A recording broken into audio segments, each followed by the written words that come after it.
Hello दोस्त, आप लोग कैसे हैं? सभी गुड मॉर्निंग। दोस्त, जैसे हम बचपन में थे तो मुझे क्या दी जाती थी हम लोगों को? पेंसिल दी जाती है। जैसे हम लोग बड़े होते हैं, पेंसिल की जगह पेन दी जाती है। इसका मतलब यह होता है कि अब हमारी गलतियों को मिटाना इतना आसान नहीं है। दोस्त, अभी सीजीएल की नोटिफिकेशन आ गई है। आप उसको फॉर्म भर दीजिए और अच्छी तरह से लग जाइए। और ग्रुप डी जो है, ये फोर्थ फेज का भी नोटिफिकेशन आ गया है, अर्थात एग्जाम की डेट आ गई है। उसको आप क्या है, सिलेबस के अकॉर्डिंग जी जान लगा के मेहनत करिए, आपको सफलता अवश्य मिलेगी। देखिए, ये सीजीएल हो या ग्रुप डी का हो, कोई भी कॉम्पिटिटिव एग्जाम हो, आपको यहाँ से एक पाई चार्ट से क्वेश्चन देखने को निश्चित रूप से मिलेगा। ये देखिए, एक सवाल है, इस पे 3 सवाल दिया गया है, उस पर हम डिस्कस करेंगे। देखिए दोस्त, पहले आपको लग रहा है, देखिए आज 100 दिया है, 35 दिया है, 45 या 20 क्या 160 है। देखिए, जब सर्किल की बात अर्थात इस तरह दिया रहेगा, टोटल एंगल क्या करेंगे, आप करेंगे 360, क्योंकि आप जानते हैं वृत्त में टोटल कोणों का योग 360 होता है। हम लोग 360 लेके चलेंगे। अगर दोस्त सवाल सेम टू सेम ही है, अगर परसेंटेज जब बात करेगा, ये यहाँ परसेंटेज बात नहीं कर रहा है, जब परसेंटेज में बात करेगा दोस्त, वहाँ 100 लेके चलेंगे। तो देखिए दोस्त, क्या कह रहा है, यदि एक फुटबॉल पर 9,000 रुपये व्यय किए गए, अर्थात आपको मान लेते हैं टोटल क्या है जो यहाँ पर है, जो क्या पूछ रहा है, सभी खेलों पर कुल कितनी धनराशि कितनी खर्च होगी। हम दोस्त मान लेते हैं टोटल क्या खेलों पर धनराशि यक्स रुपये खर्च होती है, तो यक्स। देखिए टोटल हो गया दोस्त, टोटल में दोस्त कह रहा है 45, अर्थात 45 जो है, 45 यहाँ पर क्या है, संख्या दी गई है, परसेंटेज दिया, जो भी आपको पेपर में दिया रहेगा लेंगे। लेकिन यहाँ पर क्या है, हम लोग ले चल रहे हैं डिग्री में, अर्थात ये क्या डिग्री में दिया गया है, क्योंकि जानते हैं क्या वृत्त के 360 क्या, इसका टोटल एंगल 360 होता है। तो यहाँ दिया है 45 दिया है, किसकी बात कर रहा है, फुटबॉल की बात कर रहा है। आप लोग ढूंढना पड़ेगा, ये फुटबॉल की वैल्यू क्या है, 45 है, और टोटल यहाँ पे डिवाइड करना होगा। ये हमने कहा कि टोटल जो है, टोटल हमारे पास क्या होगा, एंगल कितना होगा, ये 360 होगा। अपान करेंगे 360, और किसके लिए दिया गया, ये हम लोग निकाल रहे फुटबॉल पर। अब बता, पहले से बता रहा है फुटबॉल पे दोस्त, ये बराबर पहले से दिया गया है कि 9,000 रुपये खर्च हो रहे हैं। अब दोस्त क्या करना है, अब बस क्रॉस मल्टीप्लाई करिए या यही से कटा लीजिए। देखिए 9 बच्चे 45 आ गए, ऐसे कटा सकते हैं। और यहाँ पर यहाँ एक मान लीजिएगा, ये यहाँ पर ऐसे कटाइए, 5 दूनी 10 हो गए, और 36 दूना 72, तो यक्स की वैल्यू मिल गई 72,000। अर्थात क्या है, टोटल जो हमारे पास जो है खर्च है, अर्थात सभी खेलों पर, तो आंसर नंबर 20 सही होगा। ये खूबसूरत सवाल, और इसी का पार्ट लेते हैं, क्योंकि इसमें 3 सवाल दिए गए हैं। जब भी आपको मिलेंगे 3 सवाल मिलेंगे, दूसरा सवाल लेते हैं।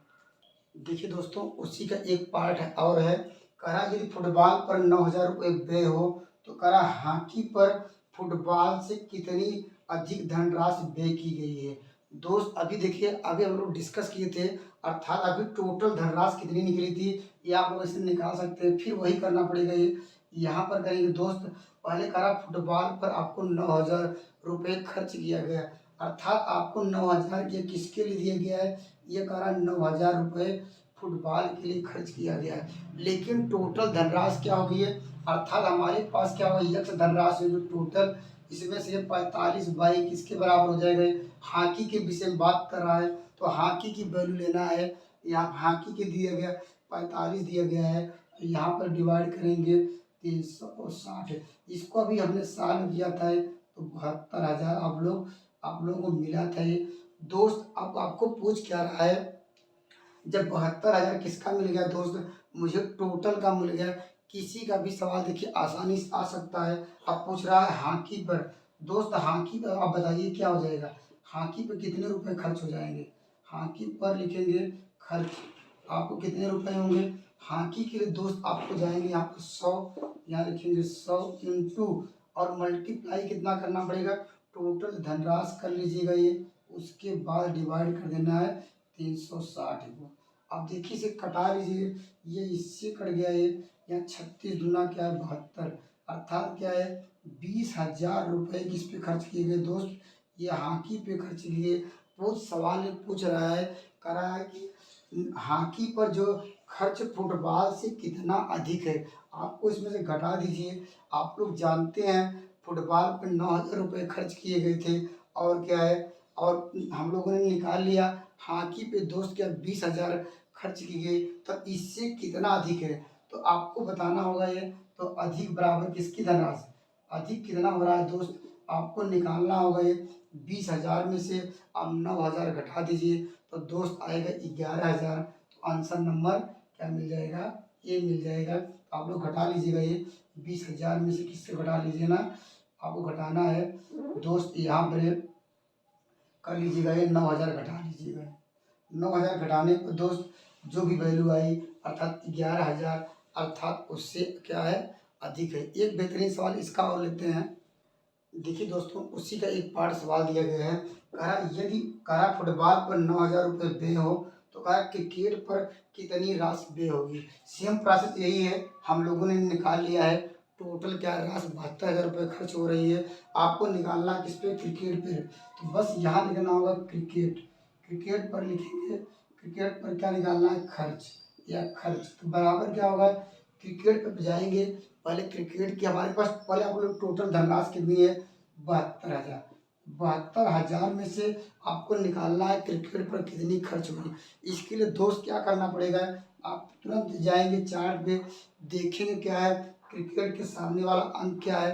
क्रिकेट के लिए दिया गया 160 या 160, और बाई करेंगे दोस्त, या किससे पर डिवाइड करना है, टोटल जो है यहाँ पर एंगल है 360 इतना आप लोग जानते हैं। तो दोस्त इसको कटा लीजिए, देखिए ये जीरो इससे कट गया है, यहाँ आ जाएगा 36 दूना 72, अर्थात यहाँ पर 16 दूना 32, अर्थात 32,000 क्या है रुपये इस पे खर्च किए जा रहे हैं दोस्त क्रिकेट पे, जो ऑप्शन नंबर 20 सही है। तो इस तरह आप लोग यहाँ से क्वेश्चन आपको देखने को निश्चित रूप से मिलेगा ये। अभी क्या है, अभी जब परपेंडिकुलर कभी कभी इस तरह ग्राफ दिया जाएगा, तो नेक्स्ट वीडियो में ऐसे लेके आऊँगा, इसके सवाल को कैसे सॉल्व करते हैं यहाँ दिया रहेगा, कहेगा इसका रेशियो निकालने के लिए। तो आप इतना समझ गए होंगे मैं किस तरह आपको लॉजिक बता रहा हूँ, कौन सा कब यहाँ परसेंटेज की बात करेगा ये, तो करना आपको डिवाइड करना है यहाँ पर 100 से। अगर मान लीजिए परसेंटेज की बात नहीं करता दोस्त, आपको 360 ही रखना पड़ेगा ये। एक बेहतरीन सवाल और लेते हैं। देखिए दोस्तों, एक बेहतरीन सवाल और, देखिए ऐसे भी क्वेश्चन आपको देखने को मिल सकता है। देखिए दोस्त करना क्या होगा ये, देखिए यहाँ पर देखिए अगर 2.5 है, यहाँ पर भी, अर्थात इसको अगर सपोज कर लीजिए, मान लीजिए ए मान ले, तो आप लोग कहेंगे दोस्त ये इसको, अर्थात हम लोगों ने क्या लिया 2.5 को मान लेते हैं ए, और यहाँ पर 2 क्या है, यहाँ पर 4 को मान लेते हैं बी। तो दोस्त देखिए ऊपर क्या हो जाएगा ये, यहाँ ए स्क्वायर हो जाएगा ऊपर, और माइनस कहेंगे आप लोग बी स्क्वायर होगा। दोस्त नीचे भी वही रखना वैल्यू, यहाँ भी देखिए दोस्त ए स्क्वायर मिल जाएगा दोस्त, यहाँ बी स्क्वायर मिल जाएगा। यहाँ आपको लॉजिक लगाना पड़ेगा दोस्त। लॉजिक ये है, देखिए यहाँ पर इसका मतलब देखिए A square plus B square minus 2ab। देखिए यहाँ पर अगर मान लीजिए यहाँ अगर 2 आ जाए, अगर ये आ जाए, और ये तो दिया ही गया है, तो आपको पहले आपको ये लिखना पड़ेगा ये। देखिए नीचे को सॉल्व कर सकते हैं, ऊपर को देखिए पहले मान लेते हैं ए स्क्वायर, या नीचे बी स्क्वायर, अगर नीचे देखिए दोस्त आपको देखिए इसको ऐसे लिख सकते हैं ना, देखिए इसको 2 से डिवाइड कर लीजिए, 2 से डिवाइड करेंगे, देखिए 2 हो जाएगा, 2 दूनी 4 आएगा ये, तो मुझे क्या मिल जाएगा, इसको हटा के ऐसे बेटा 2 इंटू कर सकते हैं 2.54 कर सकते हैं। क्यों, देखिए गुणा करने पर 4 दूनी 8 आएगा, और यहाँ पर 5 दूनी 10 था ये, 10 का 0 था ये, और 2 दूनी 4 5, अर्थात जो पहले की वैल्यू थी वैल्यू में कोई चेंजेस नहीं हुए। तो दोस्त देखिए अभी फार्मूला बन गया है। तो नीचे देखिए A square plus B square minus 2ab, और दोस्त हम इसको लिख सकते हैं ए माइनस बी का होल स्क्वायर। आप इसको जानते हैं, ए माइनस बी दूसरे क्वेश्चन में ए प्लस बी होता है, नीचे ए माइनस बी, यहाँ पर ये किससे कट जाएगा, हमारे पास होगा ए प्लस बी अपान ए माइनस बी। और दोस्त इन दोनों को पहले एक बार क्या करना पड़ेगा, ये मुझे जोड़ना पड़ेगा। ये जोड़िए कितना आएगा, ये यहाँ 6 4 10 हो जाएगा, ये 5 4 9 10 हो जाएगा, ये 5 आएगा। ऊपर लिखते हैं 5 5.0, और घटाने पे क्या मिलेगा दोस्त, इसको घटा लीजिए। 14 14 में इसका 8 आएंगे, अर्थात अर्थात या 0.08 कर लीजिए यहाँ पर। अब इसको सॉल्व कर लीजिए तो हो जाएगा 5। इस पॉइंट को हटाने के लिए दोस्त ऊपर 2 जीरो बढ़ाना पड़ेगा, ये 2 जीरो बढ़ा लेते हैं और बाई कर लेते हैं 8। अब इससे कटा लीजिए, 4 से कटाइए, 4 दूनी 8 होगा ये, 4 सॉरी हाँ 4 से कटाए हैं, 4 दूनी 8 हो गए। इसको कटाएंगे अगर 25 आएगा ये तो 125/2 हो जाएगा ये। जो ऑप्शन नंबर मुझे मिल गया 20 सही है। एक खूबसूरत सवाल और लेते हैं। देखिए दोस्तों, ये भी एक खूबसूरत सवाल है। कह रहा है सीमा और रीमा की आयु का अनुपात दिया 9 संबंधित 16 है। कह रहा है 10 वर्ष बाद इनकी आयु का अनुपात 2 संबंधित 3 होगा, तो इन दोनों की आयु में कितने का अंतर निकालना है। दोस्त हमने ये देखिए ट्रिक क्या बताई है, अगर आप लोग जानते हैं ठीक है, अगर नहीं जानते तो एक बार कंसेप्ट समझ लीजिए। देखिए आपको बस ये करना होगा, ये आपको दोनों के अनुपात ऐसे कर लेना है। अनुपात में क्या करना पड़ेगा दोस्त, इसका देखिए इसका मल्टीप्लाई इधर करिए, इसका मल्टीप्लाई करेंगे तो यहाँ मल्टीप्लाई करेंगे दोस्त क्या आएगा, 9 3 27 में क्रॉस वेरिफिकेशन इसे कहते हैं, तिर्यक गुणा। तिर्यक गुणा करेंगे 9 3 27 आएगा, यहाँ मल्टीप्लाई करेंगे 16 दूना 32 आएगा। जो पहले बड़ा होगा 32 बड़ा है तो आपको पहले 32 ले लेना है, 32 कर देना है और माइनस कर देना है। पहले 16 दूना 32 आया और इसका मल्टीप्लाई करेंगे कितना आएगा दोस्त, आप लोग कहेंगे 27 आएंगे, 27 कर लेते हैं। यह अंतर दोस्त किसके बराबर हो जाएगा, ये अंतर 10 वर्ष बाद पूछा रहा है तो यह बराबर कर दीजिएगा 10, जितना अंतर दिया रहेगा जितने वर्ष बाद। और यहाँ पर आपको, यहाँ पर ये देखिए आप लोग जानते हैं जब अनुपात का चिन्ह हटता है तो कोई वैल्यू आती है यक्स, तो उसको मानते हैं इनका अनुपात क्या है। ये इसके लिए रीमा के लिए इसकी आयु कितनी हो जाएगी, रीमा के लिए 9 यक्स हो जाएगा ये। अगर यहाँ पर क्या हो जाएगा ये, सॉरी सीमा के लिए 9 यक्स हो जाएगा ये, और रीमा के लिए क्या हो जाएगा ये 16 यक्स है। यक्स दोस्त कहाँ से आया है, जब ये अनुपात का चिन्ह हटा तब। लेकिन दोस्त मुझे यक्स का मान निकालना है तो आपको जैसे ये घटते हम लोग क्या करेंगे, सबसे जो ज़्यादा वैल्यू है उसमें घटा लेंगे छोटी वाली वैल्यू से, और इसमें आप लोग हमेशा यक्स का मान निकालना होता है, यक्स मल्टीप्लाई कर देते हैं अर्थात गुणा कर देते हैं। अब इसको घटाइए, आप लोग बताएंगे कितना आएगा ये। आप लोग यहाँ 12 में से आप 7 गए 5 आएंगे, 5 यक्स बराबर 10, तो यक्स बराबर क्या मिल गया 2। तो मुझे यक्स की वैल्यू मिल गई। अगर पूछा जाए रीमा की आयु कितनी है तो आप लोग कहेंगे 18 होगा ये। अगर पूछा जाए इनकी और सॉरी सीमा की आयु 18 है और रीमा की आप लोग कहेंगे 32 है, तो दोस्त इन दोनों में अंतर कितना है, तो अंतर निकाल लीजिए। अंतर बराबर क्या हो जाएगा ये, या पहले 16 2 का मान रख के अंतर कर लीजिए ऐसे, 16 में से 9 घटा लीजिए दोस्त, मुझे क्या मिलेगा ये 7 यक्स मिलेगा ये। यक्स की वैल्यू पहले से दी गई है, हम लोगों ने निकाला भी है, यक्स बराबर 2 अर्थात 14। अर्थात इन दोनों में 14 साल का डिफरेंस है, जो ऑप्शन नंबर ए सही है। एक बेहतरीन सवाल और लेते हैं।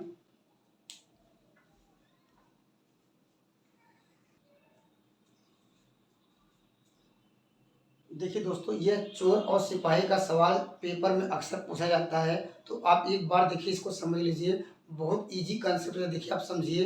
देखिए क्या कर रहा है, एक सिपाही को अपने से 200 मीटर क्या है आगे एक चोर दिखाई देता है, अर्थात जो है चोर और क्या है और सिपाही के बीच का अंतर कितना है दोस्त, इनके बीच की दूरी में अंतर कितना है आप लोग लिख लीजिएगा ये। मान लेते हैं हमारे पास क्या है, यहाँ पर क्या है, यहाँ पर मान लीजिए सिपाही खड़ा है, मान लेते हैं चोर यहाँ पर खड़ा है, इनके बीच का अंतर कितना है 200, यहाँ पर 200 मीटर दिया गया है। अर्थात किसके किसके बीच, सिपाही और चोर के बीच अंतर आपको लिख लीजिएगा ये। यहाँ लिखेंगे, या सिपाही को मान लिए हैं ए और चोर को मान लिए हैं बी, अर्थात ले सकते हैं ए और बी के बीच दूरी में कितने का अंतर है, तो लिखेंगे ए और यहाँ पर लिखेंगे बी के बीच, बीच क्या दूरी में कितना अंतर है दोस्त, यहाँ लिखेंगे दूरी में अंतर।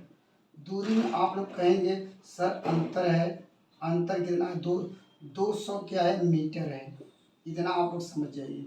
देखिए जब दूरी में अंतर होगा ये, तो देखिए देखिए चोर कब पकड़ा जाएगा, जब क्या हो, हमारे पास सिपाही की चाल अधिक है और वास्तव में दिया भी गया है 8 और चोर की चाल दी गई है 6। तो अर्थात क्या, जैसे हम लोग दूरी में अंतर निकालेंगे दोस्त, उसी प्रकार उसके चाल में कितने का अंतर होगा ये, तो उसी प्रकार यहाँ पर लिखते हैं ए और के बीच क्या है, आपको लिखना होगा चाल में क्या है, चाल में अंतर कितने का है दोस्त। अंतर आप लोग बताइए, आप लोग अंतर कैसे निकालेंगे। 8 दूसरे में से जो जिसकी ज़्यादा चाल होगी उसमें से घटा लीजिए, 8 में से 6 घटाएंगे, आप लोग कहेंगे 2, 2 किमी आ गया है। और देखिए किमी क्या आ गया है, किमी प्रति, यहाँ पर घंटा आ गया।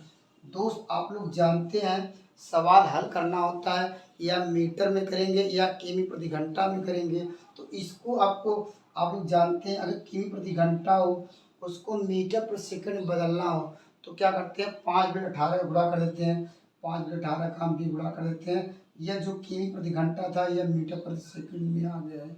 अब देखिए, अब पूछ रहा है समय, कह रहा है कितने समय पर पढ़ा जाएगा, बस एक ही फार्मूला है, समय बराबर आप लोग जानते हैं, समय बराबर क्या होता है, समय बराबर होता है दूरी बटी चाल।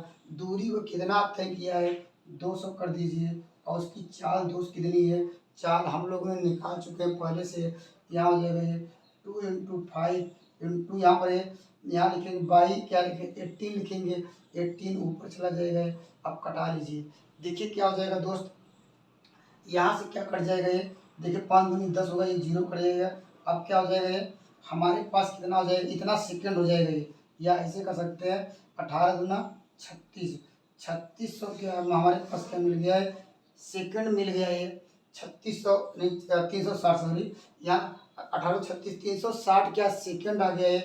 आंसर क्या है, ये भी सही है, लेकिन आंसर निकालना है दोस्त, मुझे मिनट में निकालना है, फिर 60 से भाग दे लीजिए, तो इसको जब भाग देंगे तो दोस्त हमारा मिल जाएगा 6 मिनट। अर्थात चोर पकड़ना, उसको 6 मिनट में चोर पकड़ा जाएगा। ये देखिए आपको पेपर में बैठना, देखिए इतना कुछ करने के लिए मैं समझाने के लिए बता रहा हूँ, और हल करने के लिए मैं सवाल आपको बिना देखे इस सवाल को, सवाल जैसे यहाँ पर देखा तो मुझे क्या है 200 मीटर था ये, 200 मीटर के लिए दोस्त क्या करते, 200 ऐसे था, तुरंत क्या कर दीजिए ऐसे, 200 था ये, इसको 1000 से भाग दीजिए, यह क्या हो गया ये, हमारे पास ये इतना किमी आ गया। अब इनके बीच का अंतर पता चल गया है, इनके बीच का अंतर है, तो दोस्त इनके चाल में अंतर निकालें कितना आएगा, आप लोग कहेंगे सर आएगा 2, बस वही क्या करना है, तब भी सवाल वही आता है 200 में ये पूरी वैल्यू को यहाँ पर इसे डिवाइड कर लेते, आंसर आता क्या इतना घंटा। अब घंटा को क्या है, आप लोग घंटा आ गया, तो घंटा को जानते हैं, 1 घंटा बराबर 60 मिनट होता है, तो वहाँ पर भी करते हल आ जाता है, तब भी आंसर आता है। तो हम देखिए कितनी बेहतरीन तरीके से आप एक बार समझिए, एक या 2 बार समझिए, इस तरह का सवाल ढूंढिए, कहीं पर आपको मिले तो लगाइए, इस तरह का सवाल मिल रहा है। तो थैंक यू, नेक्स्ट वीडियो में मिलेंगे एक बेहतरीन कंसेप्ट और खूबसूरत सवालों के साथ। धन्यवाद।